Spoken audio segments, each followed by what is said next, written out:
Emma Gregory from Amir Prestige. Welcome today. Today I want to ask you a few questions. The first one I want to ask you is, can you share a brief overview of your background and how you got started in the real estate industry? So I entered in 2018, but before that I have tried a few different things.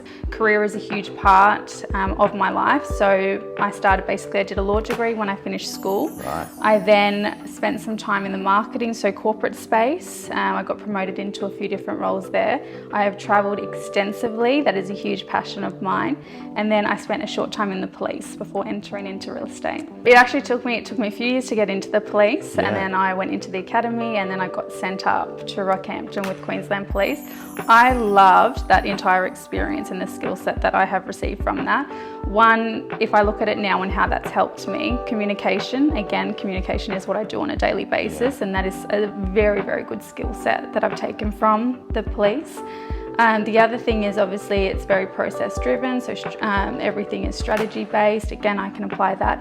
The other thing as well is having the law degree and being in the police, I do feel it does give me credibility as well. So just to be able to connect and build rapport with people, I do feel like that's a strength of mine. What sets you apart from other agents in terms of your approach and style? I think the big part would be my customer service and communication. So when I first got into the industry, I got given a really good piece of advice, and that was from a client who's in a different industry, that when he first started, he was going to fight for his clients. And I thought, do you know what, if I apply this to real estate, all my clients, they want the highest prices in the marketplace. If I do that for my clients, I give them great customer service and communication, then I felt organically my business would grow.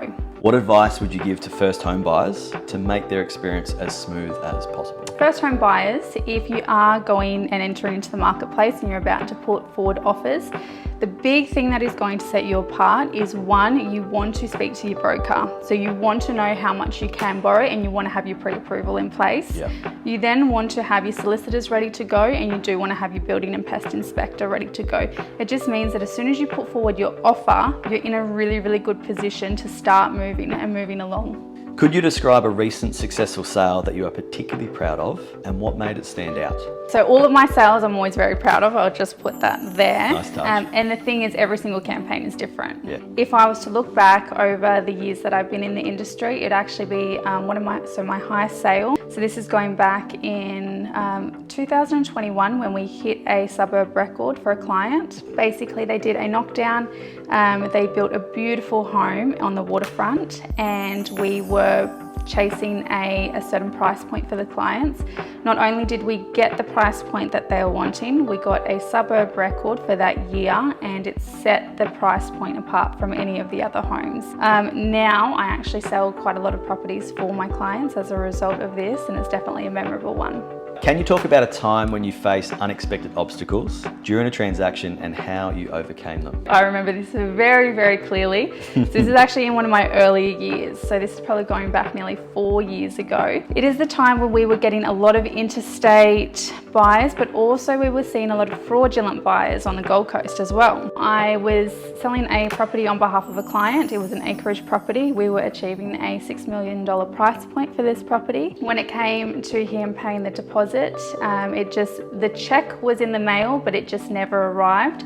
Long story short, we ended up working out through the solicitors, through the agency, that he was a fraudulent buyer, and he was also doing it on a number of other properties as well. So the good thing is the solicitors knew what to do. But in that situation, especially being earlier on in my years, what that taught me, and just how that has now been a foundation for how I conduct business now, it's probably one of the best learnings I could have had.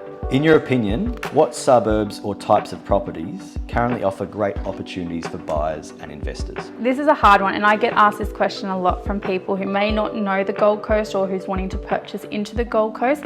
The thing is, everyone has a different idea of what they want their property to be. So every suburb is going to be different, but every suburb is going to offer something different. So for example, if you're a first home buyer, you're wanting to get into the marketplace, obviously there's schemes that are available, so there's certain price points. There's different suburbs that will match that price point that you can get into. People may want apartments. You go into different suburbs on the Gold Coast that offer the apartments, which is beachside. You may want to go duplexes and get into that entry level. You've got North End, so your Southport, Labrador areas where you can still get in at really, really great price points. You may want your waterfront homes, or your acreage, your villas, your duplexes, your freestanding homes. It just depends on what you want and what is your strategy. Well, thank you so much for coming in today and having a chat. No problems at all.